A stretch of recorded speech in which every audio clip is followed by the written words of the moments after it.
What's up guys, Rob the Undead Gamer here, and we're talking Xbox One. So yes, unfortunately I missed the live stream that happened on Tuesday, but thanks to the wonderful creation that is the internet, I managed to keep up to date and or discover what had happened and find out all the information I need to on the Xbox One without watching a 2-hour shitstorm that was the Microsoft press conference that really quite disappointed quite a lot of freaking people. So yes, this is my first impressions. My thoughts on the console and Microsoft as a company, I think, and also my thoughts on the next generation of gaming. So let's get into this. So kicking things off, the Xbox One. As a name, it's worth mentioning and putting in mind that Microsoft have really tried to push this as an entertainment system. They want to basically take over the living room. Xbox One, I think, as a name, is referring to that you only need one thing connected to your television, and that will be the Xbox One. Because what they were showing off to the max is the fact that the Xbox One can connect to and stream live television through your provider, whoever that is. It can stream live television. Movies as well was a big thing that they were trying to show off, as well as streaming the internet. And that's really what I think Microsoft were aiming for, is an entertainment system, not a console, not a gaming console, an entertainment system. And that's really what they've been pushing for. The Xbox One, they want it to be the only thing that's in your living room. I mean, the idea is pretty cool. I'm all for it being, the sort of one thing that you can rely on. That does everything. You can watch TV, films, browse the internet, and you can do all these things at the same time as well. So one thing they showed off is you're watching a film, but you want to browse the internet. You can bring up the internet and it will section off a part of the screen, so you can be watching the film, browsing the internet, doing it all at the same time, sort of like a phone or a tablet can, where you bring up multiple applications and you can use them at the same time. Which I think is pretty cool. And as well as that, they're really trying to show off the fact that through the Connect 2 you can do Skype calls. Oh my god! But not with one person, but with 4 people. Wow! Who gives a shit? I don't. I want a fucking game on my console, not fucking Skype calls. But, then again, but you can do it whilst you're gaming as well. But the Xbox Live, whatever. So mentioning Connect 2. Yes, Connect, that thing that nobody fucking wanted in the first place. And when we said, yo, Microsoft, it don't work, they were like, okay, we're still doing it though. To be fair to Connect, it's got this whole sort of Minority Report, CSI shit going on, where you can flip sort of like through screens and make things bigger and bring shit up and then put things away and stuff like that. And it looks cool, and they were showing it off, and it looked good, but, I can understand why people are going to be sceptical about Connect. When Connect come out, it was a pretty good idea on paper, but it just didn't work. The thing didn't read you, it didn't pick you up, it didn't allow you to do things that you wanted to do. The controls for it didn't recognise some of the things that you were trying to do in games, and it was just a shitstorm. It just didn't work. So gamers were like, yo, we don't want the Kinect, let's just have some actual games. And Microsoft are still trying to push Kinect. I mean, if you want to build virtual and physical gaming, get a fucking Wii. That's what people done. And but Kinect 2, it looks like it's got improvements. It looks like it picks you up a lot easier. And it doesn't need to be in weird angles. It can also, it's always reading you, it's always picking you up, whatever you're doing. And it can measure your heart rate through your face, which is weird, but, but they're really trying to push it as it's working. So it'll be interesting to see if it does end up working. However, people are going to be skeptical about it. As well as that is the voice commands. You can tell your Xbox to do whatever the fuck you want it to do, and it will do it. One thing, a feature of the Xbox is that it's always on. It's always turned on, but in like a sort of sleep mode. So when you need it, all you need to do is Xbox on, and it will turn on and bring up everything wonderful and amazing, which is cool. It's sort of handy, and I like the idea of it, really do. But whether it's going to work, whether it's going to be responsive, also you got to think about other people who maybe have strong accents or have different accents. Is it going to cater for everyone around the world? Is this going to work for everyone around the world? Because if it's not, the Kinect's broken instantly. As well as being always on in like a sleep mode, the Xbox needs to be always connected to the interwebs and to the internet. It needs to have a constant Wi-Fi connection. It doesn't need to be connected 24 hours a day, but I think it needs to be connected at minimum 1 hour a day at least, because Microsoft need to make sure you're not doing anything you should be, and they want to sort of take a look at your stuff going on, which I think is just a bit weird. I don't understand why the console needs to always be online, because it really singles out people who might have a real shitty internet connection and can't afford a better one.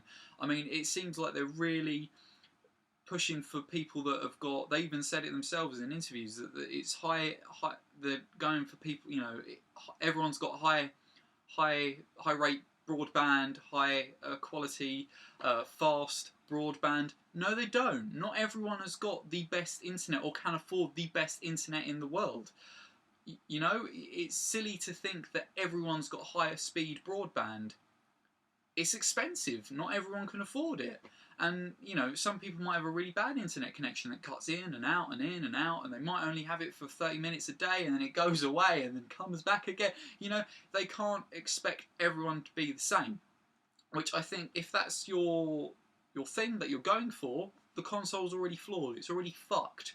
You know, what if you've got no internet connection? Does that mean you can't use the Xbox? Does that mean you can't play games on the Xbox? Who knows?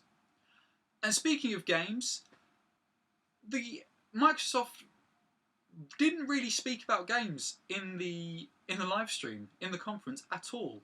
It was left right to the end of the conference and really come across as an afterthought for Microsoft. You know, there's them thinking, we need to make the best entertainment system ever. And then someone going, oh, hang on a minute, wasn't the previous Xbox, there were game consoles? Oh, yeah. Yeah, we should probably put that in there as well. It really didn't seem that this is a gaming console. It's an entertainment system that can do gaming. Which, when you think about it, probably everyone that either went to the conference, viewed the live stream, are gamers. They are people interested in gaming and the future of gaming and the future of Microsoft's Xbox. That's why they watched or attended the conference. That's why. Because they want to find out what Microsoft are going to do, what Microsoft are going to bring to the table for the next generation of gaming.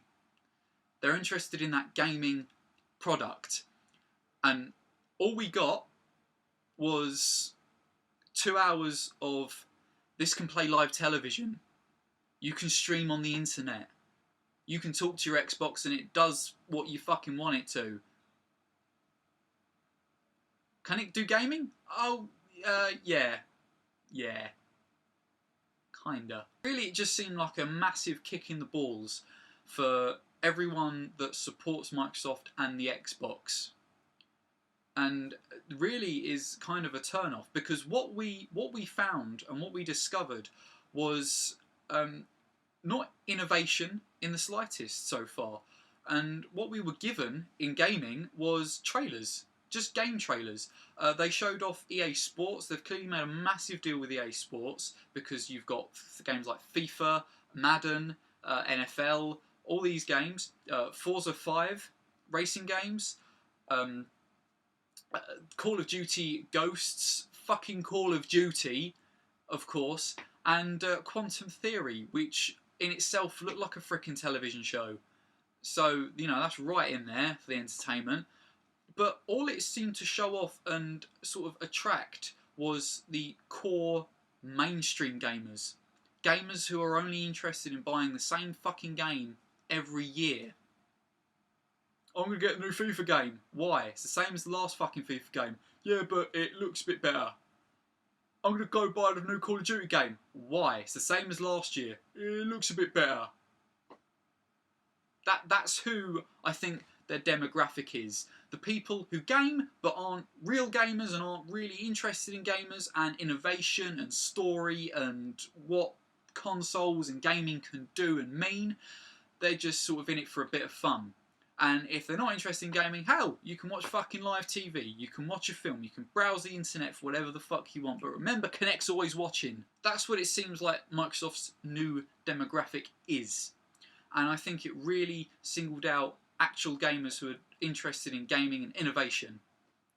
Speaking of innovation as well, the new Xbox controller was revealed and pretty much looks the same as, you know, this one. The one we're all accustomed to, with a few changes. It's got this weird bump on the top for some reason, and the D-pad's different, which I've got to say the D-pad does look a bit better. It looks a little bit more comfortable, which is good to see. Especially maybe if you're into fighting games, it looks like it'll be a bit more comfortable if you're using the D-pad for that. But as far as that goes and innovation, it doesn't seem like it's doing much.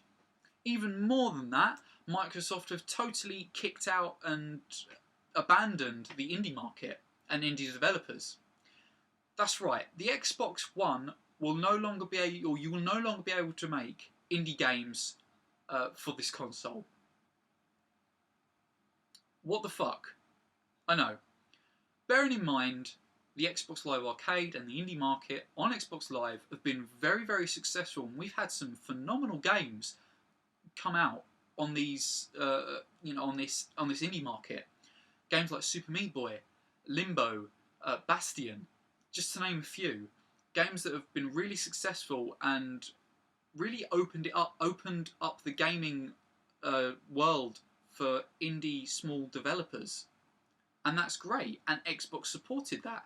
And now they're saying, no, we no longer support that. We don't want this on our console anymore. I don't understand why. Why they've made this choice. It seems really, really stupid. I mean, who are they trying to cater for now? Because I've got a pretty good idea that, as I've said, it's for those fucking Call of Duty fanboys and people who are only interested in sports games. But what we saw of these games wasn't interesting.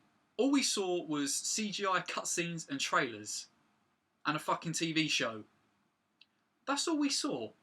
We didn't see any gameplay, which I think if you're showing off the new console and saying, this is our new console, this is what it can do, you're going to want to show off some gameplay. You're going to want to show off something that is going to show off, I said show off a lot, is going to show off what the graphical hardware is capable of and what it can do. You want to say, hey, this is and looks 10 times better than the previous model. Surely you're going to want to fucking do that. But no, they just showed off CGI cutscenes, which looks pretty, but didn't show off any gameplay. Sony, with PlayStation 4, they showed off gameplay. They showed off a bit of innovation, I think. They showed off gameplay for Knack and that Capcom game, which is a bit sceptical because it sort of looks more like a CGI cutscene. But if that ends up being actual gameplay footage, holy schnapsicles, viewers, because I'm in. At least Sony showed off what that console can do. So the new Xbox One gaming console, if you can call it a fucking gaming console, isn't looking very promising. And I'm not massively impressed with what I've seen. And as far as the console war is going, I definitely think a lot of people who maybe have bought the Xbox and were Xbox fans are really starting to choose a new camp, and that'll be the Sony camp with the PlayStation 4. A lot of people, I think, are going to move over to the PlayStation console. And it's no surprise. Sony have shown innovation. They've shown that they care about gaming and the future of gaming. They've shown that they care about indie developers. They show that they care about not just these big blockbuster Call of Duty game titles, but everything, a range of titles and games of all genres. And I'm looking forward to the PlayStation 4. Obviously, E3 is coming up in about 3 weeks' time now, and Xbox or Microsoft have said that there are going to be 15 new exclusive titles for the Xbox One upon release, 8 of which are going to be new IPs, which, you know, we can hold and wait for to see if this console is really going to be worth it and getting it. But until then, everything's, I think, looking sort of more positive for PlayStation. Unless there's games that you're going to want to play and there's a reason to play and buy the Xbox One for, then, you know, I don't know. We're going to have to wait for E3. But even if it is worth buying and there are amazing games for it, are you really going to want to buy it? One thing that the Xbox One is being slaughtered for is no backwards compatibility, which is I was kind of expecting anyway, because there was a hell of a lot of rumours with regards to backwards compatibility. But where the PlayStation, for example, do no backwards compatibility right, is the fact that PlayStation 2 games, PlayStation 1 games are all available on the PlayStation Network.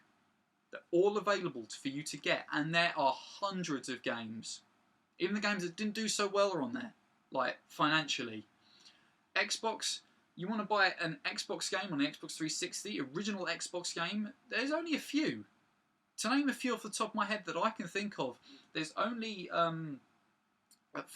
Fable, Jade Empire, Worms games, nothing amazing. Halo, I think. You know, there's not a massive category or a back catalogue, and they're clearly not going to do it with the Xbox One either. And another thing is that the Xbox One's not going to play used games, or it will, but you'll have to pay full price for them. So say you go into a game store, a game, or Game Station, or GameStop, and you buy a pre-owned Xbox One game for, say, £5 or $5 or whatever, and you buy that game, you take it home, you put it in, you're still going to have to pay full price for that to play that game, even though you bought it pre-owned. You're still going to have to pay £40 for the game to play it, because it's already been used. You have to buy the new code for it. And say my friend wants to borrow a game I've got, because it looks pretty cool, but they're not sure about whether they want to buy it, I'll be like, hell yeah, there you go, borrow it. For free, you know, see what you think of it. They put it in, oh, sorry, you can't play this game unless you pay 40 quid for it. But I'm not sure if I want to buy the game. I just wanted to try out. Tough shit. You can't rent games. You can't borrow games. Games that I've gone out and bought that are mine and my property, and up to me to say, yeah, go ahead and borrow that. Microsoft are going to make money out of it. Technically, that game's not mine. So that's the whole social aspect, really, of gaming gone as well. And games are going to be linked to your profile. So, and I think that even goes as far as if my friend comes round and I'm like, hey, do you want to play this game? Hell yeah, let's play it. He signs on his account, I'm on mine, on my Xbox, we're all on the same Xbox. Oh, wait, my friend can't play this game with me, because the game's not attached to his profile, it's attached to mine.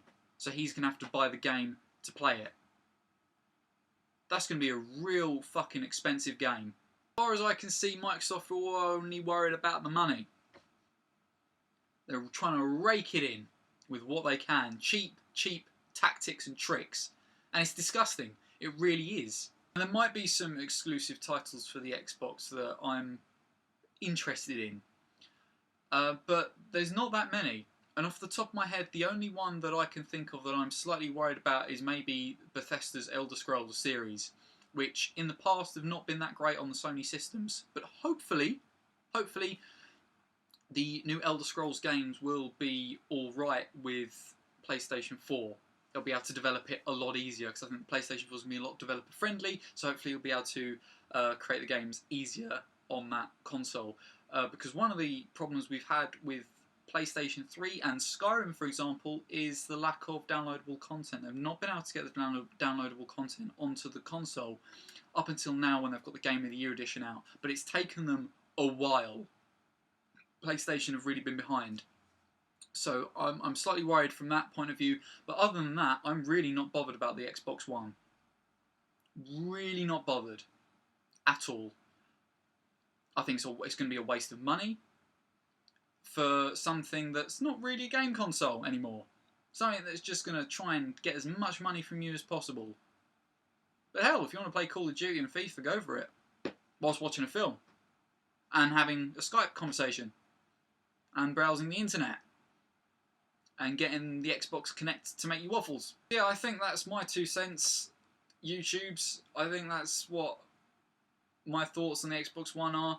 Obviously, I'm going to wait for E3, see what comes about with that, but I'm not really that hopeful for E3 with the Xbox One. I don't think we're going to get that much amazement out of it. I'm much more looking forward to what's going to come out for the PlayStation 4, and I definitely think that's going to be on my Christmas list this year. So let me know in the comments down below what you think about the Xbox One and the live stream or the conference, what your thoughts and takes are on it, and the future of gaming as a whole. Because it's not looking pretty for Microsoft, I don't think. I think they are going to fall from grace. Yes, please don't forget to like, comment and subscribe if you really love this video and what I'm doing. And as always guys, I'm Rob the Ended Gamer and thank you for watching. Bye bye.